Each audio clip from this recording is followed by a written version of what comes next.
Folks who went before us blazed the trail through history. The heritage they left behind is part of you and me. All the dreams they still live on, and it makes me proud to be a living, breathing part of it all, the American legacy.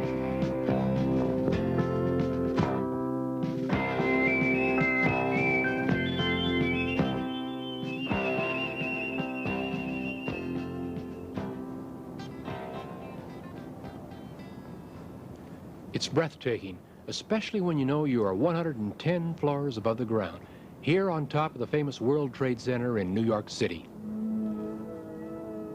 When you look downward, it's almost frightening. Automobiles look like miniature toys. People like tiny ants crawling slowly across the cement landscape over 1,300 feet below. Notice the Hudson River flowing on this side, the Harlem and East Rivers on the other side, which makes this piece of land an island, one of the most famous islands in the world. It's called Manhattan. It's the oldest and most important part of this, the largest city in our country, nicknamed the Big Apple. You and I know it better as New York City. There are really 5 parts of the city, 5 boroughs as they are called: Brooklyn, Queens, the Bronx, Staten Island, and Manhattan. Manhattan, of course, was settled first by the Dutch way back in 1624. They bought the entire island from the Indians for about $24 worth of trade items, calling their settlement New Amsterdam. Some 50 years later, the colony was taken over by the English and renamed New York.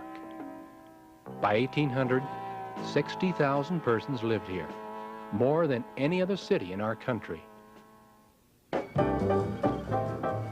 Today, more than 7 million people live in the 5 boroughs. Every working day, millions of men and women fill up these office buildings, as well as the tens of thousands of shops, stores, restaurants, museums, and manufacturing plants that go to make up this great center of business, culture, and trade. But New York is also the center of an even larger supercity, here in the northeast part of our country, what many call a megalopolis. This supercity is really a group of large metropolitan areas, including Boston, New York, Philadelphia, and Washington, D.C. These large cities are almost joined one to the other by smaller cities and towns to form one continuous strip of cities. Over 40 million people, almost 1/5 of the entire population of our country, now live and work in this megalopolis. And yet, historically, the growth of these cities in the Northeast came not from inside our country, but from outside, from the millions of people from other parts of the world who wanted to come here to start a new and better way of life.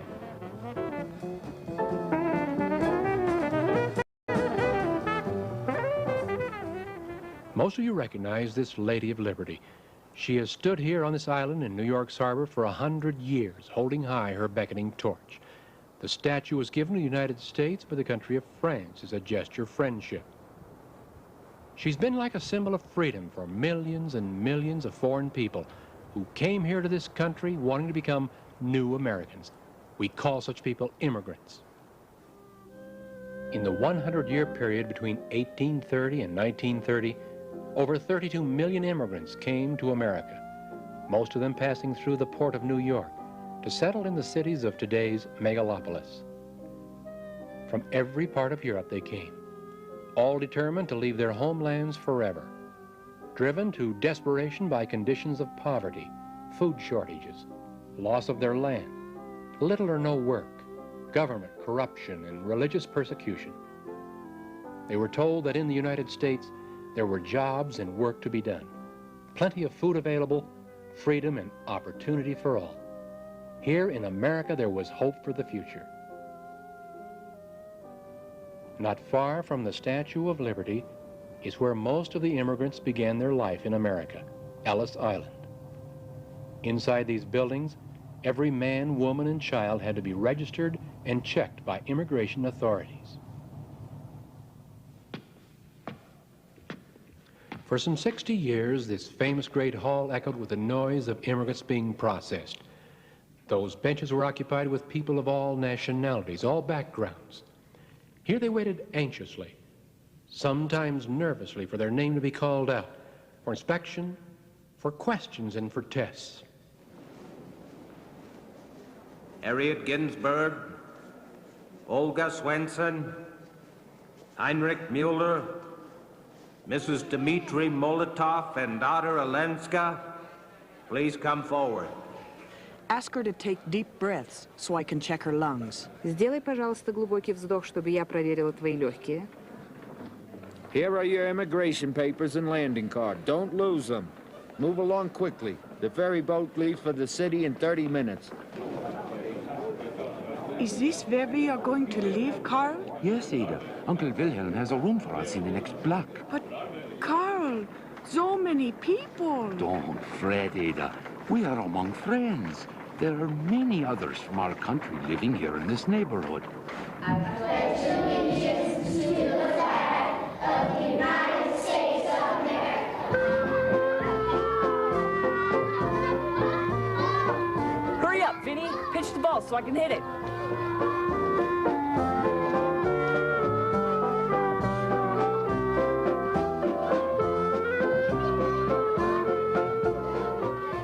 Starting a new life here in America was often difficult for many of the immigrants.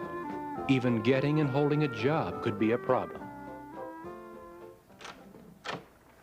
I thought you'd never get home. What did he say? I had no luck, Maria. He wouldn't hire me. But why, Tony? You make better garments than anyone in the neighborhood. Everyone knows that. Maria, you already know the answer to that. Mr. Schneider knows that I belong to the new union. He refuses to hire union workers. He says that we're trying to force him to pay us too much money for our work. He calls us troublemakers. And he threatens to tell other garment makers not to hire us. Oh, Anthony, what are we going to do? Maybe it's time we thought about moving. We could go west to the coal fields or to the steel factories. Surely you could get work there. Mrs. D'Angelo says they need workers. Her son left last week. Maria,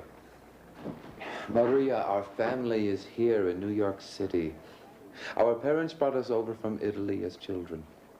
We grew up here. My papa taught me the skills of being a tailor. That's all I know. This neighborhood is our home. Here we keep the tradition and the language of the old country. All our friends are here. I don't want to leave. Nor do I. I'm sorry. It's just that I worry about you not getting work. Oh, hey, let me do the worrying. Something will come up. I hope so. And now you'd better go upstairs and say goodnight to Antonio. He's been waiting up for you. All right.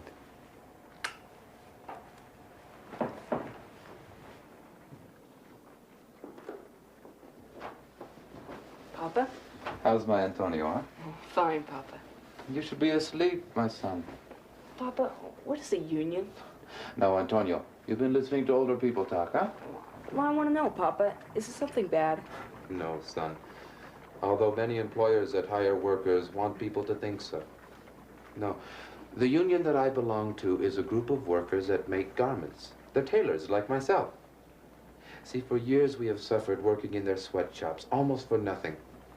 Now we have organized ourselves into a group trying to get the employers to pay us standard wages. In other words, we want paid to us the same amount of money as any tailor doing the same work. So much for so many pieces of finished goods. That's all. Well, will they do it? Some employers will, many will not. It'll take time. Hey, Papa, we played baseball today. We beat Vinny and his team 5-2. I had a home run. I went down to I'm proud of you, my son. You tell me the rest tomorrow, eh? It's time for you to sleep. Good night. Good night. Hey, Papa, I like it here in the city. Are we gonna stay? Yes, Antonio. We're going to stay. And we'll be very happy, huh? Night, Papa. Night. Although parts of the old immigrant neighborhoods still remain, most of the Antonios, the Vinnies, the Alenskas, along with their children and grandchildren, have long since moved to other parts of the city, even to the suburbs of Megalopolis. And yet, strangely enough, many of them come back here each day by commuter train or on the subway to work in some business, perhaps a restaurant, a garment factory, even a bank. For Manhattan is still the core of the Big Apple, the center of New York's working world. Here are the headquarters for over 100 of the largest businesses and corporations in America. Decisions made inside these buildings affect not just New Yorkers, but people in every part of our country. If you need money, here are 6 of the 7 largest commercial banks in our nation. Billions and billions of dollars are loaned out, paid back with interest, and reinvested to make more money. This is the world-famous floor at the New York Stock Exchange. Stock, of course, represents the investment of money by people and companies in a variety of businesses in this country, all hoping to make more money through such trading. 20 blocks away, money is used in a different way to manufacture blouses, dresses, suits, clothing of all kinds. Here in the garment district, 250,000 people earn their living, putting together new fashions that you and I will buy in our towns and cities. A majority of these workers now belong to unions that Antonio's father and other immigrants started many years before. This is also part of the city's work world, the Port of New York, which includes as well shipping facilities over on the New Jersey side of the water.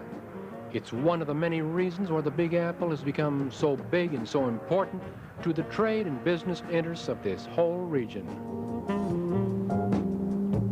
The port is not only the largest in North America, but one of the largest in the world. Most of the ships that dock here carry cargo. They're loaded with foods, raw materials, products, and finished goods, both for exporting or importing. Such trade and transportation has been the key to this city's growth. But the city is more than just business, trade, and transportation. Over the years, it's become one of the world's great cultural centers, which means here you will find some of the country's finest concert halls, theaters, museums, in which to enjoy many forms of art. Inside this famous museum are several 100,000 paintings, sculptures, and tapestries, representing nearly every culture of the last 5,000 years. Along Broadway's side streets are the many theaters where actors and actresses perform each night in dramatic plays or in musical comedies. Not far away is the Lincoln Center for the Performing Arts. Here the public can come and enjoy performances by the New York City Ballet, the Metropolitan Opera Company, or the New York Philharmonic Orchestra. Out here in the Bronx is yet a different kind of cultural attraction, Yankee Stadium, home of the New York Yankees Baseball Club.